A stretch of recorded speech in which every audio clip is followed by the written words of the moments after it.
Unmasking the African truth, the African way, and retracing the steps of gallant African indigenous spiritual heroes and heroines, we speak without favor and we leave no stone unturned. AHV, 100% indigenous African content.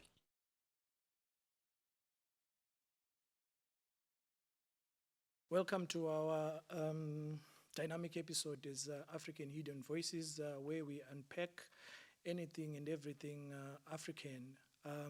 In today's episode, we are going to be re-looking at the previous episode where we discuss with our esteemed guests the question did Africa have a religion?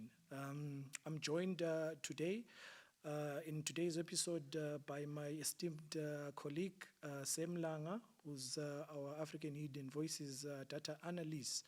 Welcome, Sam, to today's episode. It's nice to be here so that we can be able to unpack the concept that we had touched on with our previous guest, where we said that Africa had no religion, and it's good that we need to have these discussions so that we may be able to answer our esteemed viewers with regards to the reason why we say that Africa had no religion.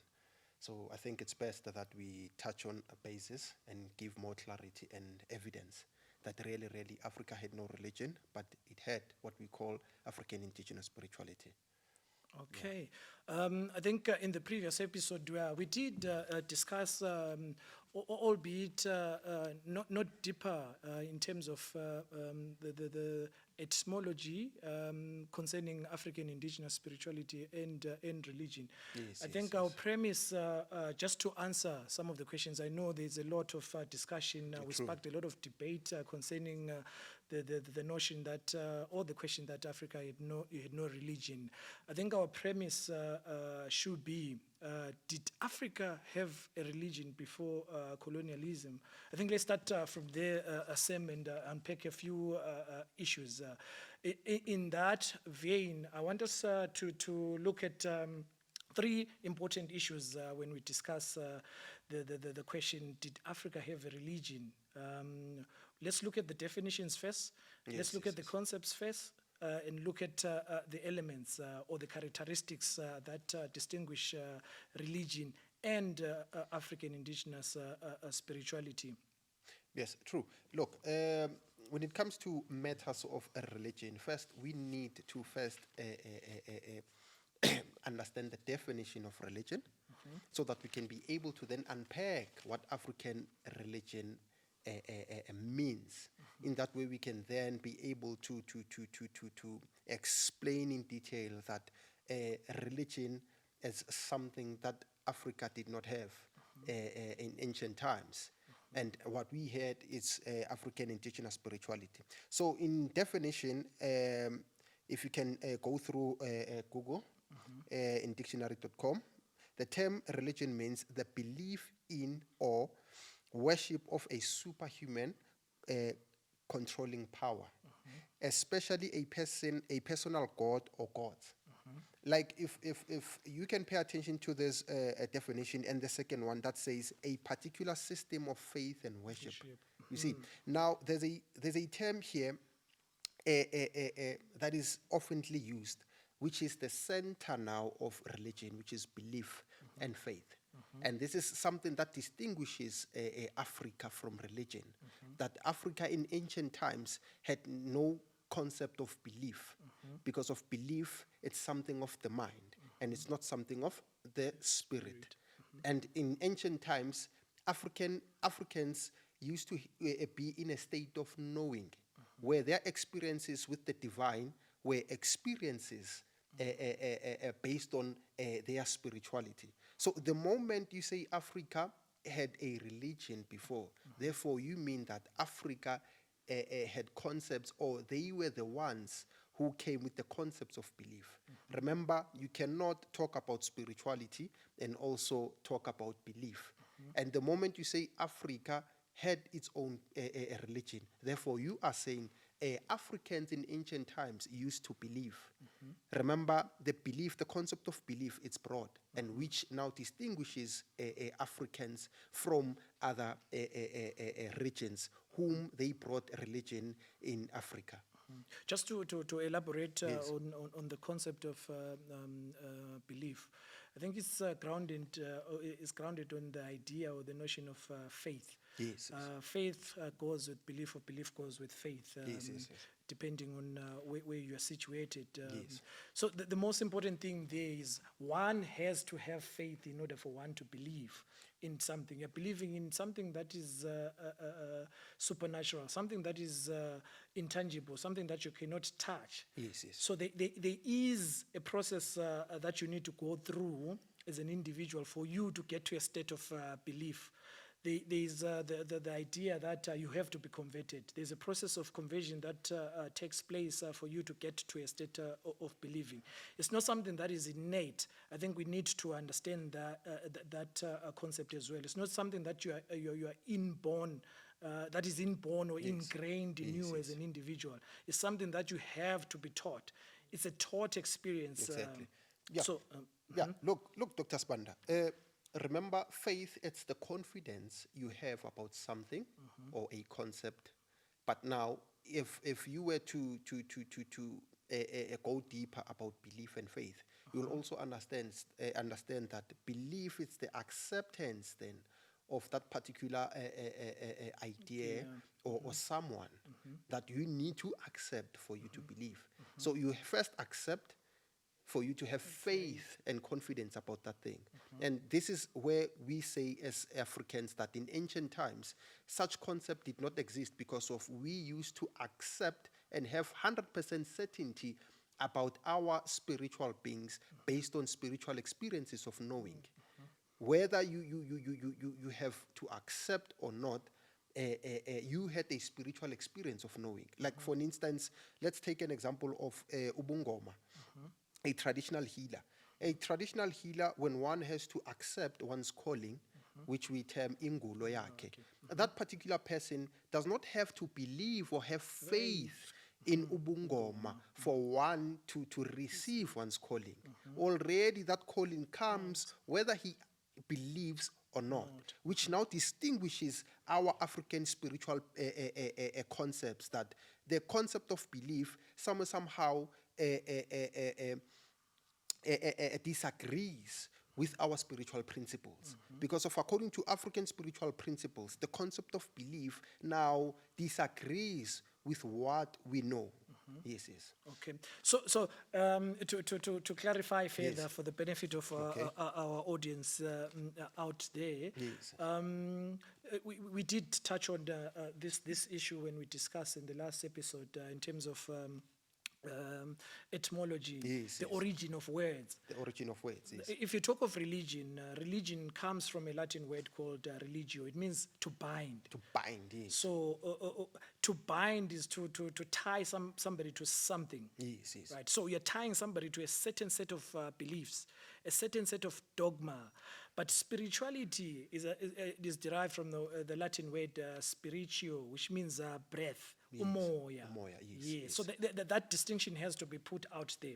So for us to then claim that Africa had no religion, Yes. or did Africa have a religion prior to colonialism, we are premising this discussion based on the definition of the two terms, Yes. religion versus spirituality.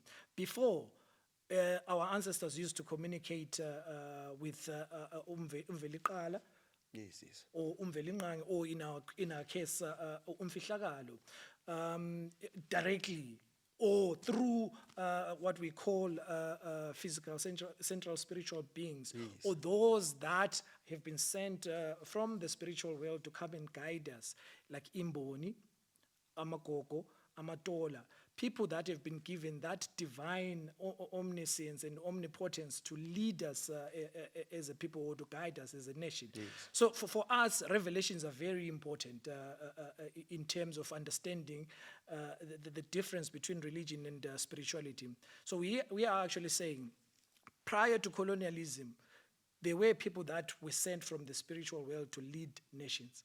And these people had the divine power to be able to communicate with the spirit world in order to then guide people in the physical world. So that distinction needs to be made very clear. But after colonialism, then a certain set of dogma came with the advent of colonialism. Missionaries came with Christianity, different set of religions. I think it's very important for us to premise our discussion based on that clarity. Yeah, look, Dr. Sbanda, like you have defined it in a Latin term, like that religion is religio in Latin, and it's to bind.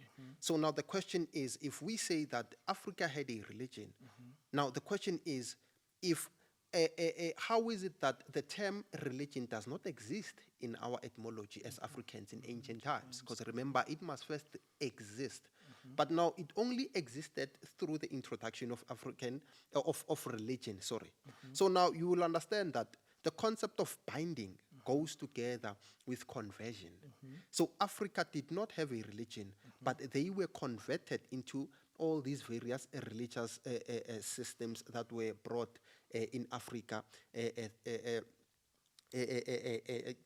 centuries back. So all I'm trying to say is that people who still believe that Africa had religion from inception, they are now misunderstanding the history of Africa in the basis or the premise of the religious concepts. First, we need to let go of these religious concepts and terms and use our own etymologies so that we can be able to understand our African history and be able to link it to our spirituality. Because of now, you cannot say,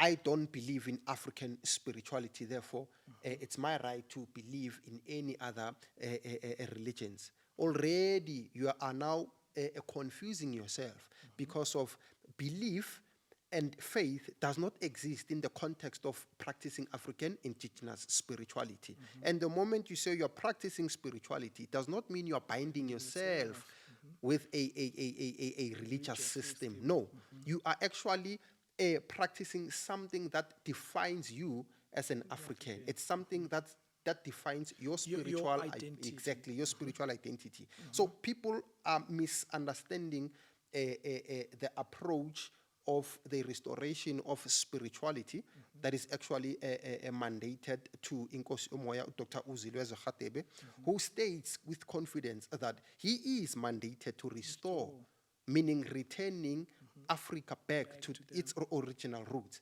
And that concept does not mean he is converting us back to our roots. No, there's no conversion in Africa, and especially in African spirituality. Yes. As a data analyst yourself, I'm sure you've crunched numbers and you have data sets that attest to the aspect of conversion. Look, African indigenous spirituality is not about converting people. It's about you understanding who you are as an African and how do you connect with the spirit world. Yes. That is very crucial. So in terms of, the scholars use a term called proselytizing, which is evangelism. Yes. So evangelism in itself plays a bigger part in religion. True. You have data sets, after the Second World War, 1945. Maybe take us through that data set just to show us exactly that. Look, the growth of religion in Africa, especially, particularly in Africa, because this is the context within which we exist. We exist, yes. There was a massive growth in religion. But prior, how were Africans communicating with God, if I may use that term? There were certain systems that they used to follow, without which they could not connect with the spirit world. When I talk about system, I'm not talking about something that is structured, but it's something that they followed as Africans, using rituals and also communicating with spiritual guiders that were mandated to come and guide them at that time.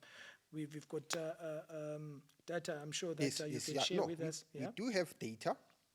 Remember, as an analyst, it's important to back your to back what you are what you're saying through data. In science So as now well, yeah. what we did was, as African Hidden Voices, because of it has a department whereby they specialize in data analytics and data science. So we had a project of using a data set from World Religion Project, where they gathered data from 1945 for every 5 years until 2010. And the reason for that was to find out the growth of religion in Africa and also in other parts of the world. And also by understanding the religious adherence in different religions, across all religions in this world. And what is interesting to note was that religion in Africa only grew immensely from the year 1950s, because of now, this is where now the recorded data of religion in Africa was closely at about 33 million adherents, to show that really these various religions were actually introduced to Africa and Africans Via colonialism, and they were converted to this to these various religions.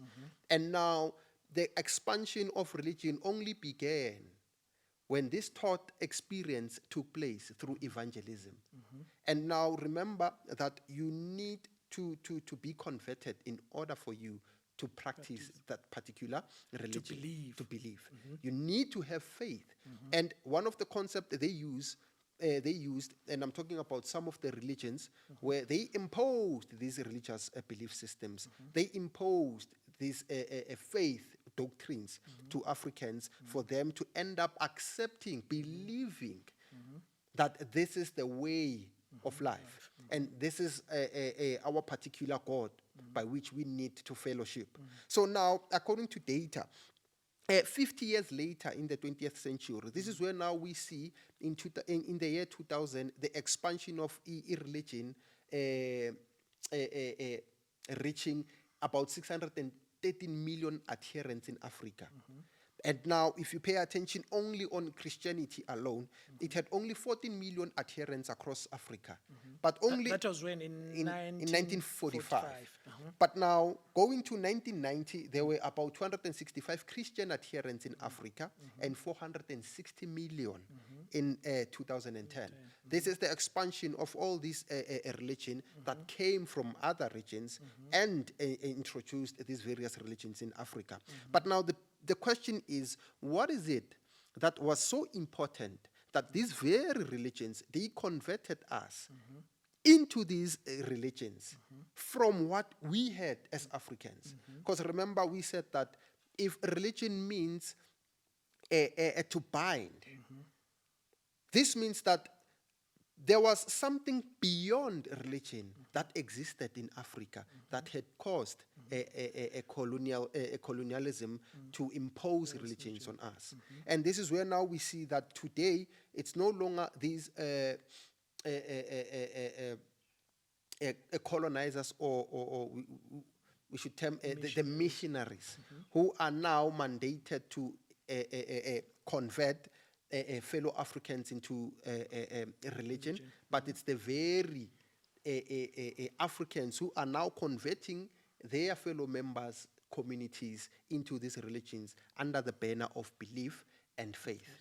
And without these two concepts, remember, because of their mental or their psychological, we wouldn't have engaged in such. So they did that by establishing religious institutions, by making sure that we are glued in this system, which Nkosi Moya, Dr. Uzilweza Khateba called it the global system. So according to data, you will see that through the advent of religion in Africa, we only saw the expansion of religious sectors here in Africa. Yeah, and there's an interesting passage I would like to read from Umazisi Kunene, who is a South African poet who wrote a book about the emperor, the great emperor Shaka Zulu. And there's a passage that is very interesting that Shaka had with The conversation that the conversation, he had with the exactly, imperialists that the came. imperialists that came. Because of now, what happened was Shaka had engaged in conversations with regards to their imposition of their religion and the Bible. So now there's an interesting passage that I would like to read, and then we'll further discuss it. Okay. So Shaka says in response to them that it is clear each nation must appeal through its own ancestors. Should it abandon them and follow the customs of foreigners, it would soon succumb and be enslaved by them. It would lose the power to challenge its enemies. It is for this I praise, Shaka, I quote, the religion you hold, for it enshrines the demand of your own nation. Promptly, they sought to dispute these words. Remember, this is where now you see that they realized that Shaka foresaw or really gave an analysis about their religion.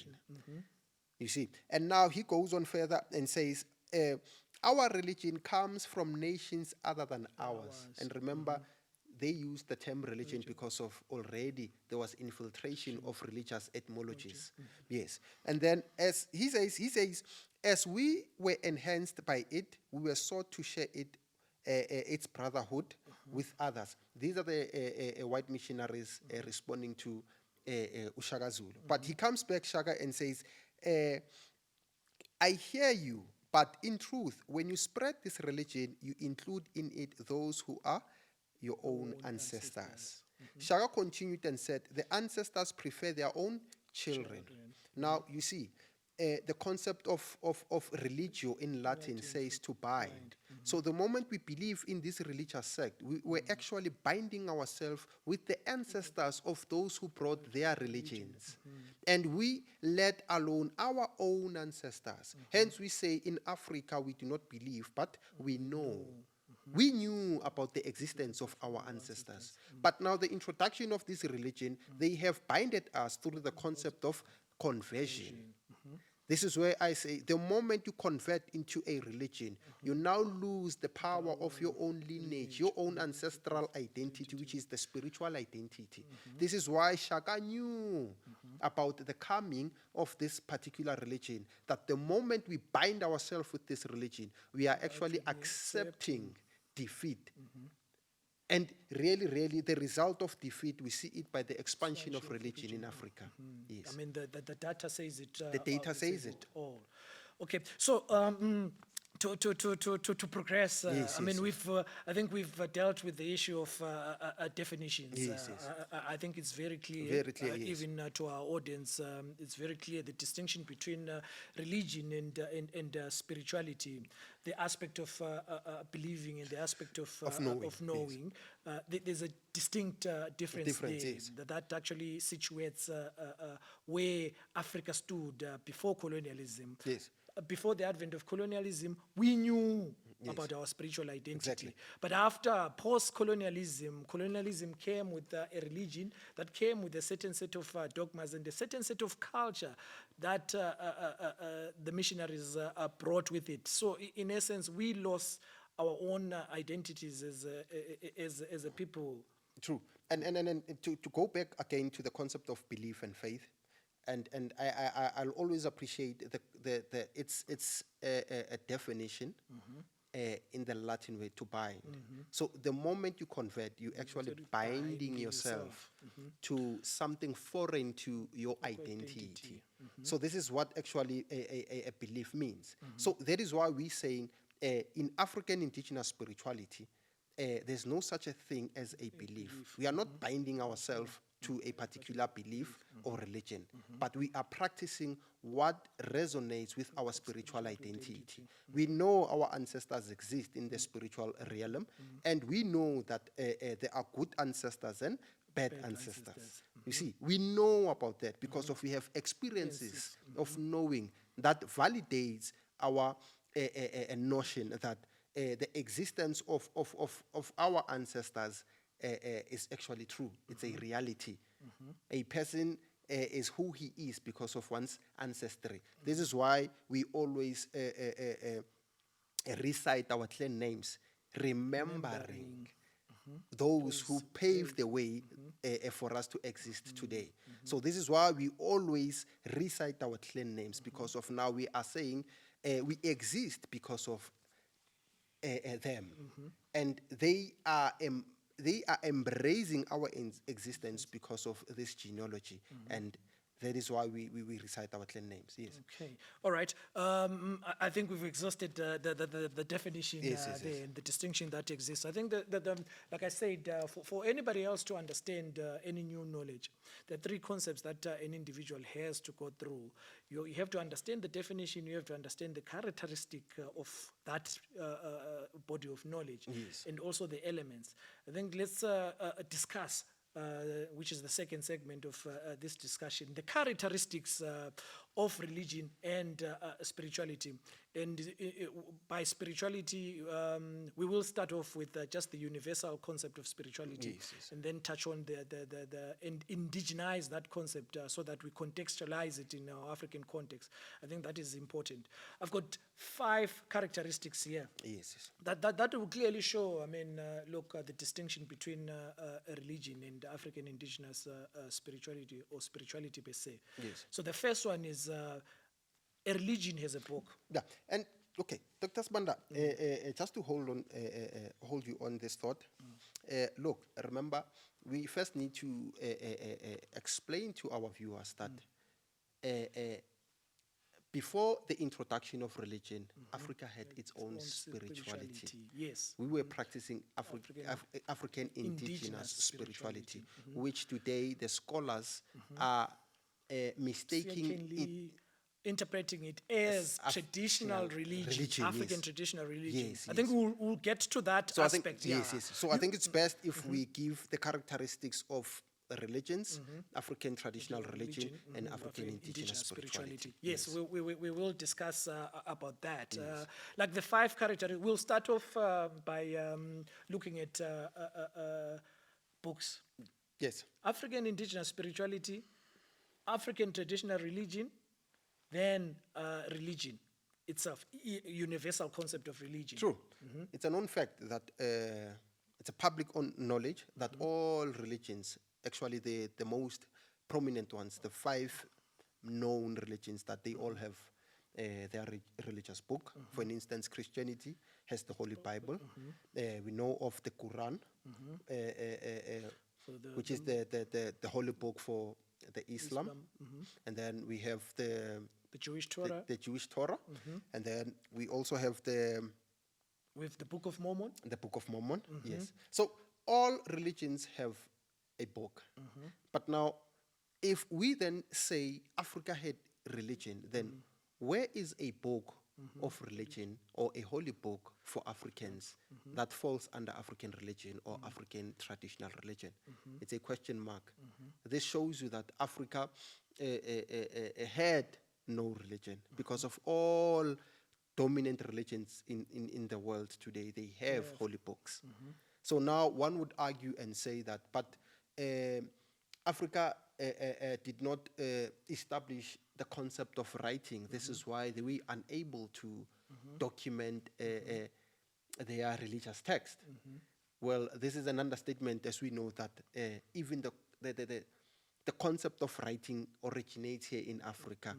We know of writings in the ancient Egypt. Yeah, hieroglyphics. Yes, yes, it's true. So now we then need to dismiss the fact that Africa had a religion because of, number one, it does not have its own book. And if we go to African indigenous spirituality, it's pretty clear. African indigenous spirituality does not have a book. Why is it that? It is because of African indigenous spirituality is centered on the concept of revelation, where its spiritual guiders and intermediaries, they receive revelations from the spirit world through deities, intermediaries, from Umfihlakalo Umdali, which is the creator, and they pass on these revelations to the nations and communities alike. I want to add something. Yes. When we look at, you touched on one important aspect when you looked at the idea that there is a school of thought out there that says that argues that because there was no book, it does not necessarily mean that Africans had no religion. Yes. I want to add something on that. Our ancestors were very spiritual and wise people. True. They did have a language. You know about the Metakari. The Metakari, yes, yes. You know about hieroglyphics as well. They have their own language. A language that was a spiritual language that they use so that they can hide some of the wisdom that they had from the outside influences, from the advent of colonialism. They used that language. They did not want anybody else to understand the language, because that language carried a lot of spiritual wisdom. Yes. So I think we need to be conscious about that existence, that there was a language, there was a certain writings that our own ancestors used, but they did not want to document that. It was very difficult for colonialists to decipher some of the information that was written there. And it took time. And it took time for Yes. them, because they did not understand exactly what was happening. Exactly. So I think we need to be very conversant of that notion as well. One thing for sure, I mean, look, Africa had no religion, based on the first point that we're looking at, the first characteristic that we're looking at, Yes. books. We did not have any books in African indigenous spirituality. So when you look at religion, most major religions have books. Yes, That's the first point. That's the first point. Okay. Yes. You want to Yeah, no, look, in that point of books, remember the Khoi, the Khoi and the Sense, they used to express their spirituality through drawings, cave writings. cave writings. And you will find out that through expressing the concept of drawings in those caves, it was their moment of spirituality, trying to encode a hidden African knowledge. Because of up until today, scholars are failing to understand the reason behind the coding of animals in those caves. And lest we forget that in Africa, most of these shrines are actually found in caves, in mountains. So it is not a coincidence that we find drawings of these coins in caves, because of it was their moment of coding now their secret knowledge that that can be passed on from one generation to the next. And again, our ancestors used to craft what we call sculptures. Yes. And sculptures, they were the photographs of the day, where they were able to sculpt their ancestors, their grandparents, and so forth, so that those who come after will learn of their grandparents who came before them. So you will understand that the concept of preserving knowledge in a form of writing and drawing and sculpting has always existed in Africa. Also to add there, Yes. there's a concept of oral history, Oral oral history, traditions yes. that have been passed from one generation to another, and also folk tales and Folk- folklores. exactly. There are stories that we know. I mean, we grew up being told some of the stories Yes, yes. where they were so rich in terms of African cosmology and African history. I think we need to be very conversant of those issues when we discuss, especially topical issues like this.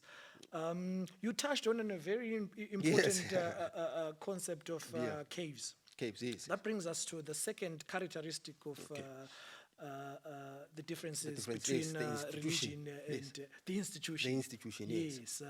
You understand that in religion, there are institutions. True. And those institutions are called churches, synagogues. I think each body of religion has its own institution. And we can generalize it with a general term, say, churches, especially when it comes to Christianity. But now, the concept of institution actually originates in ancient Ethiopia and Africa, where Africa used to have its spiritual temples. This is where the nation used to revere to those deities of the day. Yes. So now, people always dismiss the concept of institution to African indigenous spirituality. This is why, for instance, if we can name a few of the institution. We know of a church for Christianity. We know of mosque for Islam. We know of synagogues for Judaism, the Mormon temples for Mormonism, and we have the Bahia temple for Baha, and also we have the Jain temple for Jainism. But now, when it comes to African traditional religion, there's no existence of a temple. But now some scholars, they justify the case of temple through shrines. And now through the spiritual principles, shrines, because of there's a practice of spirituality, they can't fall under African traditional religion. Because of African traditional religion, it's a mixture of traditions and some aspects of spiritual practices. But now when you come to African indigenous spirituality, this is where now you find spiritual institutions, which are the institutions of institutions. Why do I say that? This is where now guidance comes from, where it now guides all aspects of other institutions in various aspects of life or various disciplines. For instance, we know of the missionary role in the coming of missionaries, where they institutionalize or changed the concept by which we used to revere to our creator through deities and spiritual guiders. And they created, they built these churches.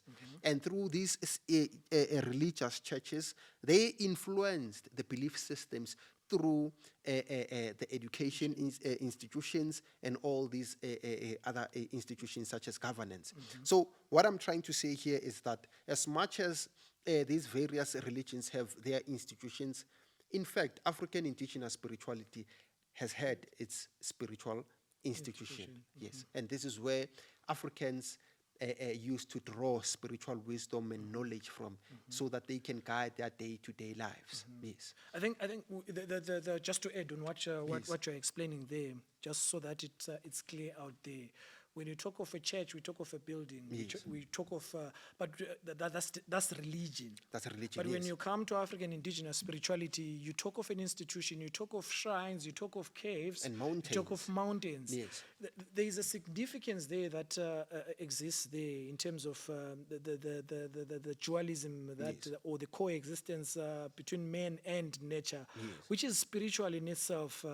African indigenous spirituality recognizes the importance of nature. That's why the aspect of reverence is very important in the sense that you need to connect with nature or your environment for you to acknowledge that there's a supreme higher being. That coexistence needs to be there. Our ancestors were very, very attuned with nature. Look, Dr. Sibanda, there's I forgot to mention when it comes to spiritual institution that the origins of spiritual institutions, the buildings, actually originated through the concept of shrines and cave temples on mountains. Because of now, a mountain is a higher place. It is a place whereby it carries the spiritual energy of deities. And now, if you can go back to the concept of Ubungoma, and which sometimes it brings confusion about institution, where we see some traditional practitioners or healers want to advocate for African spiritual matters, where now they are not given the authority to establish these various spiritual institutions. There's a distinction that we need to make thereon, that the reason why the original spiritual institutions are on mountain, it's because of it shows us the position by which African indigenous spirituality holds on earth. It's a higher office. And now this now dismisses now any person who carries a gift of ubungoma or a healing gift, an ancestral gift, to say one is bestowed with a gift to teach. You can't do that because of we are not given that authority, because of already you practice ubungoma bako. What's this? Endumbe.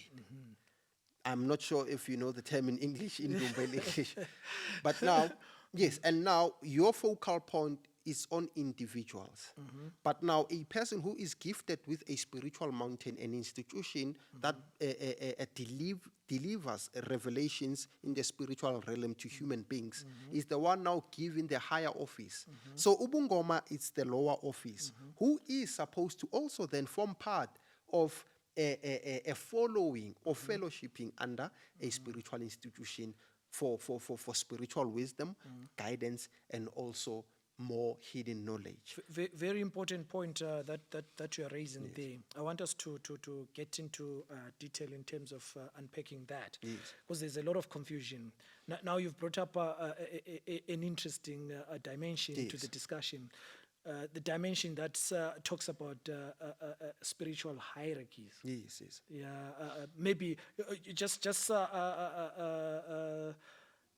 for the benefit of our audience, just have a discussion on spiritual hierarchies. What are spiritual hierarchies, and in the order of the spiritual kingdom, how is the order like, so that we situate where Ubungoma sits, Is positioned. is Yes. positioned. Yes. Yeah, look, hierarchy is very important. If hierarchy is important in matters of governance, in national governance, provincial, In anything that you anything, run, yes. even in Hierarchy the is very family important. nucleus, Exactly. there is a hierarchy. There is hierarchy. At a micro level. At the micro level. So now, even in African indigenous spirituality, there's hierarchy. And it begins from the top, the highest office, or the highest spiritual dimension, where the creator resides. And from the creator comes then the high office of deities.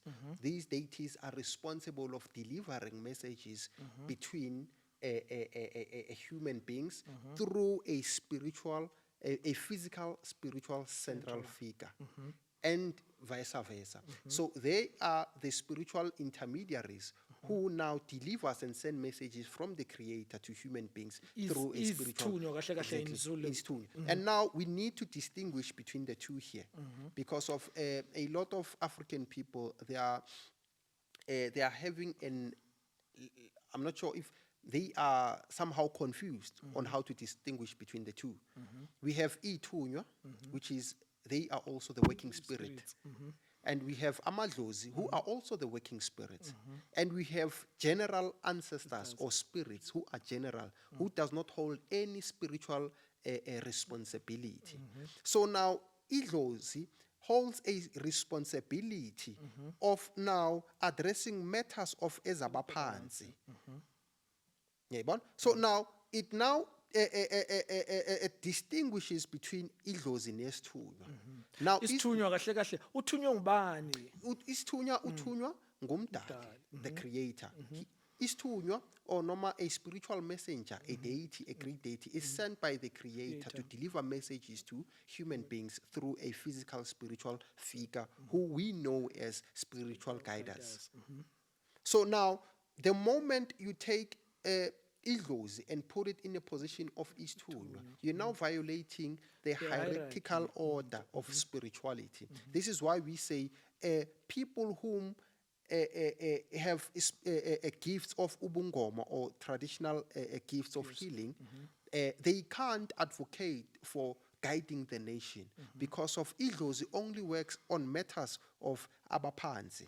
And this is why Indumba only allows one person to go inside. And now it separates us from Isithunywa, where Isithunywa functions manje on basis of indawo ephakeme, the highest place, which is in Christianity they call it an altar. I don't want to use the term altar because of people may think that we're talking about religion, but we're talking about the highest place, whereby that particular physical, spiritual central figure is the one now whom the deity that is responsible to take the messages from the spirit world, from the creator, delivers those messages through this physical, spiritual central figure. And now you can see now there's a distinction here of spiritual messengers, where Idlozi advocates for matters of a tradition per se, matters of Custom. customs, while Easthunywa, it now advocates for a higher Define. responsibilities, where they also guide traditions, they also guide ubungoma, they also guide all affairs of the world, from the spiritual world and to the underworld, which we talk about amadlozi and general ancestors. And people must understand that you cannot call a general ancestor as idlozi. Idlozi is a term defined to a spirit being that that holds a particular responsibility yobungoma. You see, so there are working spirits and there are general spirits. As much as in business, we have general workers and we have others who hold higher positions. It's the same in as in the spiritual world. Blue collar and white collar. Yes. Okay. You mentioned an interesting. You spoke about deities. Yes. I want us to bring this discussion closer to the subject line. Did Africa have a religion, or does Africa did Africa have a religion prior to colonialism? Yes. There's an issue of the polytheistic ideology versus the monotheistic ideology. You touched on that, so that we distinguish these terms, or etymologically, we underguide this discussion very clearly to illuminate to people out there the distinction between the two. What was it prior to colonialism and after colonialism, monotheism versus polytheism? Just on a general level, because we'll unpack that maybe in later episodes. The simplest way to address these two subjects, it's that in monotheism, it's the belief of one God, and we know of Christianity that Christianity. As a Christian, a convent, you believe in one God, one Jesus, one Holy Spirit, the Trinity. The Trinity. But all these people, they are one according to Christianity. But now, when it comes to Africa in ancient times, and whom today, up until today, some practice polytheism, which is two or more gods, and this is where now the concept of gods came from, where one means God, but many gods. And remember, plural versus singular. Plural versus singular. And now we need to also understand that Africa does not say they worship gods. No. We honor and respect gods. Recognition. Yes. Exactly. And another term we can use in relative to gods is deities. Idalwa in our indigenous language. And now we need to understand that this concept of polytheism has long existed since inception and since the existence of humanity, especially here in the mother continent in Africa, where our ancestors, they had spiritual experiences of these various gods, of these various deities. But they understood that there's this supreme being who sits at the highest office. But now they are governors under the Creator. Who are these gods? These gods are the ones who carry the highest responsibilities in the spirit realm, like we said in the spiritual hierarchy. So now we in Africa, and especially in African indigenous spirituality, we don't say we worship these gods. No, we are saying it's our, they form part of our veneration of the Creator. So we revere to the Creator through them. Is the order of things. It's the order of things. You cannot speak to this, the CEO of the company without first addressing the manager. Yes. And now through the manager, you are able to pass your message to the CEO. So this is how these concepts in business, in economics, in governance, they came about. Because of 90% of what the world is, it's a replica of the spirit world. So this is why we say we do not have one God, and God meaning one deity. We have various deities, but now we practice African indigenous spirituality in context of the deities who come and resides on those who are chosen to pass this revelation in that particular era. Because of now, it is important to explain this, that there's that main deity who will now rest on that particular human being who is chosen into the spirit world to address matters of spirituality and problems of that era. And that deity will work closely with other deities who hold different responsibilities because of each deity holds a particular responsibility. Unlike in other religions where everything is addressed to Jesus or everything is addressed to God, we address issues based on the responsibilities of those deities. Yes. Interestingly, look, we mentioned the issue of when we're discussing about the definition of what religion and African indigenous spirituality is. That religion is a system of it's a system of belief, of faith. In any system, there has to be a certain set of rules that you need to follow, or a doctrine that you need to follow, or a dogma that you need to follow. That brings us to the third characteristic that distinguishes African indigenous spirituality and religion. Maybe share with me the different dogmas that we find out there. Look, without wasting time, each religion has its own doctrine. Christianity has its own doctrine. Islam has its own doctrine.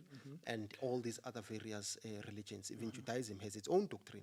But now when it comes to African traditional religion, there's no doctrine. And now this validates our statement to say African tradition mistakenly put spiritual aspects of African indigenous spirituality under the banner of ATR, which is African traditional religion, which is an injustice to that. And if we can unpack that, we could say that most, if not all, traditions they have an element of eland, of spirituality. And the moment we remove this aspect of spirituality, the tradition remains null and void. So spirit leads in terms of the practice of traditions. And this is why we say spirituality, because of it does not have a doctrine. But it has its spiritual principles that come through revelations. There's a distinction between a doctrine and principles. And we need to emphasize on the spiritual principles because of it's a gauging tool to understand the confusion that has been caused by ATR, where it embodied some of the spiritual aspects under the banner of ATR. But according to the spiritual principles, you can learn that these aspects, they actually fall under spirituality. And then now, it now makes more sense when we say that African indigenous spirituality addresses all facets of life, including traditions and customs, because of most of the customs, they come from the practices of some of the spiritual aspects, which some of the customs are irrelevant in today's era or today's problems. Yes. So now we cannot say ATR has a doctrine because of, first and foremost, it does not have a holy book, it does not have the founder, it does not have a start date like a religion, and now unlike other religions, they have their doctrines, they have set of rules, but spirituality, on the other hand, has spiritual principles instead of rules. Those principles are the ones that now governs the running or the organization of African indigenous spirituality. So now you spoke about laws. If you pay attention on religion itself, religion is founded under under laws, because of, first and foremost, in Christianity, for example, for you to practice Christianity, it is said to you, you need to convert, you need to bind yourself. That's a law, that's a rule. Yes. And the question becomes, can one practice Christianity without binding oneself in Christianity? No. So you need to bind yourself already, that's a rule. But now, when it comes to African indigenous spirituality, it's not a rule, it's an experience of knowing, where you receive a knowing experience that leads you to undergo a spiritual path. Because of now, your ancestors, especially the good ones, are now returning you back to the right spiritual path that which one is supposed to take. Spiritual restoration. Yes. Okay, then the fourth characteristic that we need to discuss is symbols. Symbols, yes. Yes, there's a distinction out there. I mean, look, we know Christianity, there's a cross. We know, but in ATR and African indigenous spirituality, maybe for the Yeah, benefit well, of... it's a known fact that all these religions, they have their symbols. And one of the popular ones is the Christian symbol, which is the cross. Which is the cross. But now, when it comes to African traditional religion, it does not have any cross. And one would say, but we have the ankh, which is a symbol universally. I mean, it's accepted, universally, yeah. yes. But we cannot classify the ankh under ATR. It's But not ATR. No, it's not ATR, religion. yes. Yeah. But now we can classify the ankh in African indigenous spirituality, Yes. where the ankh itself holds a specific context based on a region.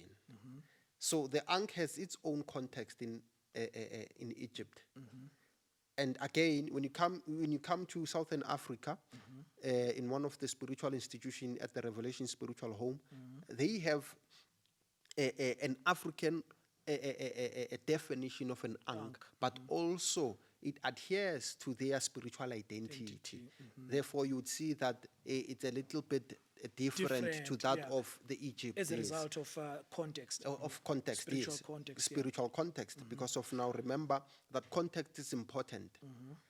The moment you don't practice spirituality with context, you get lost. You lose it, yeah. This is why Inkosi Moya, Dr. Uzileze Khatebo, always states that African indigenous spirituality should be practiced in context. Context gives meaning to the spiritual journey. Context gives meaning to one's spiritual purpose. Concept gives meaning, because without context, we are lost. So now, through these symbols, we then gain an understanding that these various symbols hold spiritual significance.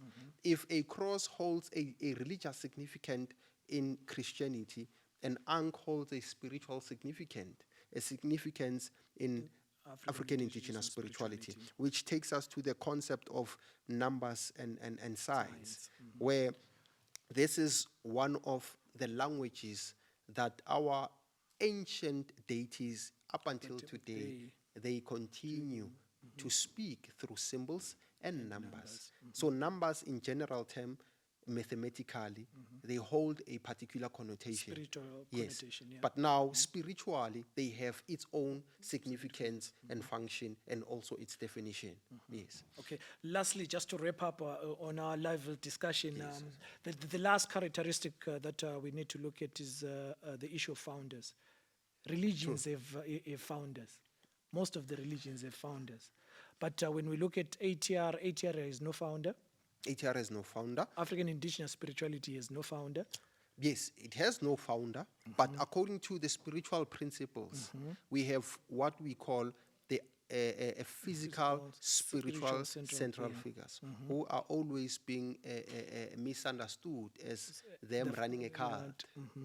You see, those physical, spiritual central figures are the ones now whom the nation must adhere to in order to know what the spirit world says. So now it is very important to elaborate on that, because of now in religion we have founders, but in African indigenous spirituality we have physical spiritual central beings who are responsible of explaining matters of revelations, because of not any person or any human being can be able to decode what the spirit world says. You need to hold a certain spiritual authority and ability to be able to deliver a message in a manner that human beings will understand. So Not do we say that these physical, spiritual, central figures are founders. No. They are at the center of the practice of spirituality. And without them, we cannot forge a bridge between the world, the physical world, and the spiritual world.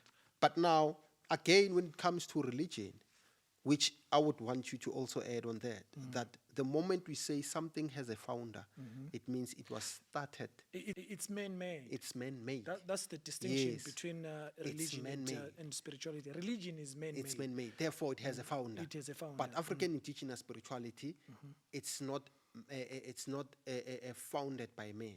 It has always existed even before the creation of man. Hence, we say 99% of what the world is today is a replica of the spirit world. On that note, Sam, I would like to thank you for coming and having a lively and robust discussion with me concerning the differences between African indigenous spirituality and religion. To our viewers out there, please don't forget to like and subscribe and share our podcast.